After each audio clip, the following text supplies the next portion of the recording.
Good morning friends. मैं doctor VK Mishra from gastro liver hospital Swaroopnagar Kanpur. आज मैं बात करूंगा गाल स्टोन्स या गाल ब्लैडर स्टोन्स के ट्रीटमेंट के बारे में कि अगर अनफॉर्चुनेटली आपको गाल स्टोन्स हैं या गाल ब्लैडर में स्टोन्स हैं तो उसको ट्रीट कैसे किया जा सकता है। नाउ सबसे पहले सिम्टम्स देखिए। अगर गाल ब्लैडर में स्टोन्स हैं तो यहां पर दर्द उठेगा या ये दर्द यहां भी आ सकता है। मोस्टली ये दर्द खाना खाने के बाद आता है, मोस्टली आधी रात में आता है, कभी दिन में भी आ सकता है। इन मोस्टली फैटी मील लेने के बाद आता है। आपने हलवा खाया, आपने पूड़ियां खाई जिसपे ऑयल की अमाउंट ज्यादा है और गाल ब्लैडर में स्टोन है तो यहां और यहां दर्द आने की संभावना है जो आधी रात में आएगा या दिन में भी आ सकता है। ये जो दर्द है वो यहां से पीछे की तरफ जाएगा, दाईं तरफ का कंधे में जाएगा, कुछ डाइजेस्टिव डिस्कंफर्ट होगा, जी मिचलाएगा, वॉमिटिंग आ जाएगी। अगर डॉक्टर एग्जामिन करेंगे तो इस एरिया में काफी टेंडरनेस, टाइटनेस महसूस होगी और ठंडी देके बुखार भी आ सकता है अगर अटैक आया तो। नाउ जब भी हम ट्रीटमेंट की बात करते हैं तो ट्रीटमेंट हमेशा दो आर्म में आता है। Number one, non surgical option कि जिसमें ऑपरेशन के बिना क्या इसे ट्रीट किया जा सकता है, और नंबर दो, ऑपरेशन। देखिए यह बात बिल्कुल सही है कि गाल ब्लैडर में मोस्ट ऑफ द केसेस में ऑपरेशन की जरूरत पड़ती है, लेकिन नॉन सर्जिकल ऑप्शन या बिना जो ऑपरेशन के ऑप्शंस हैं उनके बारे में भी बात करूंगा आज मैं। नाउ नॉन सर्जिकल जो ऑप्शंस हैं ट्रीटमेंट के, उनको सबसे पहले देखिए कि क्या जो गाल ब्लैडर में स्टोन्स हैं उनको बिना ऑपरेशन के ठीक किया जा सकता है। Number one are the medicine. कुछ दवाइयां ऐसी हैं जो आपकी मदद करती हैं। नंबर वन पर आती है यूडीसीए, इसे कहते हैं अर्सो डिऑक्सिकोलिक एसिड। जो अर्सो डिऑक्सिकोलिक एसिड है वो बहुत सारे नाम से और वाइडली अवेलेबल होता है एंड डॉक्टर्स यूज करते हैं। ये वास्तव में आपका जो बाइल है या पित्त है उसको पतला करने की ताकत रखता है, और अगर पित्त आपको पतला होगा, बाइल आपका थिन होगा, तो जो गाल ब्लैडर में जो स्टोन्स हैं उनके घुलने की संभावना होती है। तो यूडीसीए इज द मेडिसिन जो सबसे कॉमनली यूज होती है। नंबर दो पर वो दवाइयां यूज होती हैं जो कोलेस्ट्रॉल के लेवल को कम करती हैं। अगर कोलेस्ट्रॉल के लेवल को कम करेंगी तो कोलेस्ट्रॉल आपके बाइल में भी धीरे धीरे कम हो जाएगा एंड गाल ब्लैडर स्टोन बनने की संभावना, और अगर गाल ब्लैडर में स्टोन है तो उनके घुलने की संभावना बढ़ जाएगी। द प्रॉब्लम इज कि ये जो मेडिसिन हैं ये काम करने में सालों लगा देती हैं, एंड ये बात भी सही है कि ये दोबारा गाल ब्लैडर स्टोन बनने से आपको रोकती नहीं है कि अगर ये दवाइयां नहीं यूज की गई तो गाल ब्लैडर में स्टोन आपको दोबारा बन सकते हैं। नंबर दो पर आती है extra corporeal short wave lithotripsy.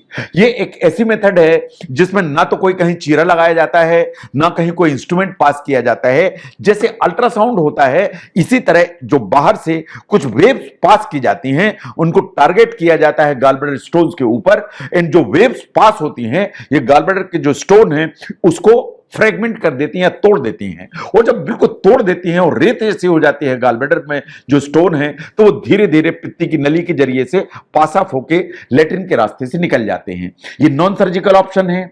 जो एक्सटर्नल शॉर्ट वेव्स जो होती हैं वो गाल ब्लैडर की स्टोन को तोड़ देती हैं, and by and large science ऐसा मानती है कि अगर स्टोन की साइज 2 सेंटीमीटर से कम है तो आप ESWL या extra corporeal short wave lithotripsy, इसके बारे में अपने डॉक्टर से बात कर सकते हैं कि जो लिथोट्रिप्सी की वेव्स हैं वो इन स्टोन्स को तोड़ दें और स्टोन्स पूरे फ्रेगमेंट हो जाएं, और एक बार फ्रेगमेंट हुए तो वो बाहर हो जाए। That's number two. नंबर तीन पर आते हैं MTBE इंजेक्शन। ये जो इंजेक्शन है इसे कहते हैं methyl tertiary butyl ether injection. तो ये जो इंजेक्शन है ये डायरेक्टली गाल ब्लैडर के अंदर दिया जाता है। जो MTBE का इंजेक्शन है ये एक्चुअली एक सॉल्वेंट है, और ये जो सॉल्वेंट है जो गाल ब्लैडर में स्टोन है उनको डिसॉल्व करने की ताकत रखता है। तो ये इंजेक्शन दिया जाता है गाल ब्लैडर के अंदर, और जो MTBE का जो इंजेक्शन है वो इसको डिसॉल्व करने की ताकत रखता है। That's number three. इस ऑप्शन के बारे में आप अपने डॉक्टर से बात कर सकते हैं। नंबर चार पर आता है transmural drainage. In the sense जो ट्रांसम्यूरल ड्रेनेज है वो भी आपको मदद कर सकता है। एक एंडोस्कोपिक अल्ट्रासाउंड पास किया जाता है, ये खाने की थैली में पास किया जाता है, एंड खाने की थैली से आपका जो गाल ब्लैडर है उसके बीच में एक स्टेंट प्लेस किया जाता है, और स्टेंट के थ्रू गाल ब्लैडर के जो स्टोन्स हैं वो निकाल दिए जाते हैं। ना कोई चीरा लगता है, ना कोई ऊपर से कोई चीज पियर्स की जाती है। एक एंडोस्कोप पास करके अंदर ही अंदर एक स्टेंट डालकर उसके थ्रू जो स्टोन्स हैं उसको निकाल दिया जाता है। This is basically transmural drainage या एंडोस्कोपिक अल्ट्रासाउंड के थ्रू जो गॉल ब्लैडर के स्टोन निकालने की प्रक्रिया है ये है। नंबर 5 पर आता है परकुटेनियस कोलिसिस्टोस्टमी, या यहां से जो एक नीडल पास करके आपका जो गॉल ब्लैडर है उस पे कुछ इंटरवेंशंस किए जाते हैं। मोस्टली ये उन पेशेंट्स में किया जाता है जो बहुत सिक हैं, लेकिन अल्टीमेटली गॉल ब्लैडर को बाद में निकलवाने की जरूरत तो पड़ती है। ये आइडियल है उन पेशेंट्स के लिए जो सिक ज्यादा हैं, ये उनके लिए सूटेबल है जो आज की तारीख में ऑपरेशन के कैंडिडेट नहीं है लेकिन सिक ज्यादा हैं। यहां से एक नीडल इंसर्ट की जाती है जो गॉल ब्लैडर के अंदर जाती है, जो गॉल ब्लैडर का फ्लूइड है उसको बाहर निकाल लिया जाता है और उसके बाद यहां से एक ट्यूब लगा दी जाती है, कैथेटर लगा दिया जाता है ताकि अंदर से पूरा इंफेक्शन बाइल सब धीरे धीरे बाहर आ जाए। ये जो ट्यूब है कभी कभी कुछ वीक्स पड़ी रह सकती है, 3 हफ्ते 4 हफ्ते, और उसके बाद अल्टीमेटली जो गॉल ब्लैडर है उसको ऑपरेट करके निकाल दिया जाता है।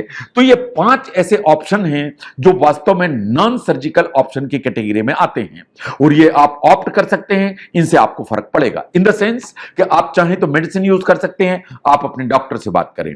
आप extra corporeal short wave lithotripsy की बात कर सकते हैं, आप अपने डॉक्टर से बात करें। कुछ इंजेक्शंस होते हैं जैसे MTBE, आप अपने डॉक्टर से बात कर सकते हैं। एंड मिनिमल जो इंटरवेंशंस हैं उनमें एंडोस्कोपिक अल्ट्रासाउंड के थ्रू या परकुटेनियस अल्ट्रासाउंड के थ्रू ये इंटरवेंशंस भी आप करवा सकते हैं, लेकिन इससे आपको अपने डॉक्टर से बात करने की जरूरत है। नो, अगर आपकी जो प्रॉब्लम है वो इन सबसे सेटल नहीं होती है तो फिर सर्जिकल ऑप्शंस ही बचते हैं। जो सर्जिकल ऑप्शंस हैं इसका मतलब है ऑपरेशन ही कराना पड़ेगा। जो ऑपरेशन होते हैं गॉल ब्लैडर के वो 3 तरह के होते हैं।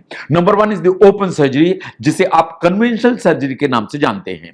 जो कन्वेंशनल या ओपन सर्जरी है इसमें एक लंबा इंसिजन दिया जाता है, चाहे वो यहां से दिया जाए चाहे वो सीधा दिया जाए। लार्ज जो इंसिजन दिया जाता है इसके थ्रू पूरे के पूरे गॉल ब्लैडर को बाहर निकाल दिया जाता है। ये पहले यही ऑप्शन था एंड यही सबसे ज्यादा सर्जरी होती थी, बट अब जो कन्वेंशनल सर्जरी है वो धीरे धीरे बहुत कम होती चली जा रही है। एक बार आपकी कन्वेंशनल सर्जरी हुई, लार्ज इंसिजन दिया गया, तो आप मान के चलिए कि आपको हॉस्पिटल में 5 से 7 दिन एडमिशन की जरूरत पड़ सकती है। नंबर 2 पर आते हैं मिनी लेप्रोटमी। जो मिनी लेप्रोटमी है उसमें बहुत छोटा सा इंसिजन दिया जाता है जो 1 या 2 सेंटीमीटर का होता है और उसके जरिए से गॉल ब्लैडर को रिमूव किया जाता है। इस लेप्रोटमी या मिनी लेप्रोटमी के पहले अल्ट्रासाउंड के जरिए से गॉल ब्लैडर की मार्किंग कर ली जाती है कि किस लोकेशन में गॉल ब्लैडर है, छोटा सा इंसिजन दिया जाता है, इन उसे के थ्रू जो गॉल ब्लैडर है उसको रिमूव करके अलग कर दिया जाता है। कुछ सर्जन्स इंट्रा ऑपरेटिव अल्ट्रासाउंड भी यूज करते हैं इस चीज को देखने के लिए कि गॉल ब्लैडर के अलावा आपके बाइल डक्ट एकदम नॉर्मल है या नॉर्मल नहीं है। ये जो प्रोसीजर है ये क्विक है एंड ऑन एन एवरेज आपको हॉस्पिटल में रहने की जरूरत पड़ती है 2 to 3 डेज, 2 या 3 दिन। तो mini laparotomy is the second one जो आप ऑप्ट कर सकते हैं। और नंबर 3 पर आती है लेप्रोस्कोपिक कॉलिसिस्टेक्टमी। जो लेप्रोस्कोपिक कॉलिसिस्टेक्टमी है ये स्टैंडर्ड ऑफ केयर है इन द सेंस कि दुनिया में आज की तारीख में सबसे ज्यादा अगर कोई चीज यूज होती है तो लेप्रोस्कोपिक कॉलिसिस्टेक्टमी ही की जाती है। ऑल ओवर द वर्ल्ड ये फर्स्ट ऑप्शन है। एक कैमरा पास किया जाता है थ्रू द लेप्रोस्कोप जो आपके पेट के अंदर है, एब्डोमेन के अंदर जाता है। कोई ऐसा इंसिजन नहीं लगता है, जस्ट 4 छोटे छोटे से जो है छेद किए जाते हैं और आपके पेट के अंदर इंस्ट्रूमेंट्स पास किए जाते हैं। पूरा गॉल ब्लैडर रिमूव कर दिया जाता है। अगर जरूरत पड़ी तो सर्जन आपका जो बाइल डक्ट है उसमें कोई प्रॉब्लम है तो उसको भी एक्सप्लोर कर सकता है। ऑन एन एवरेज अगर लेप्रोस्कोपिक कॉलिसिस्टेक्टमी होती है तो अधिकांश मरीजों की 24 घंटे के अंदर छुट्टी हो जाती है। तो अगर हम ध्यान से देखें कि गॉल ब्लैडर में जो स्टोन्स हैं वो वास्तव में एक सर्जिकल प्रॉब्लम है, लेकिन कुछ नॉन सर्जिकल ऑप्शंस भी हैं जिनके बारे में आप विचार कर सकते हैं। आप अपने डॉक्टर से बात कर सकते हैं, डिस्कस कर सकते हैं कि अगर मुझे ऑपरेशन नहीं कराना है तो बिना ऑपरेशन के और क्या विकल्प मेरे सामने हैं। अगर ऑपरेशन की जरूरत ही पड़ती है तो ये 3 तरह के जो ऑपरेशन है, चाहे स्टैंडर्ड कन्वेंशनल ऑपरेशन हो, चाहे वो मिनी लेप्रोटमी हो, चाहे लेप्रोस्कोपिक कॉलिसिस्टेक्टमी हो, ये तीनों के बारे में आप अपने डॉक्टर से डिस्कस करिए। आपके लिए सूटेबल क्या है वो ऑपरेशन ऑप्ट करिए एंड गॉल ब्लैडर के जो स्टोन्स हैं उनसे छुटकारा पाइए।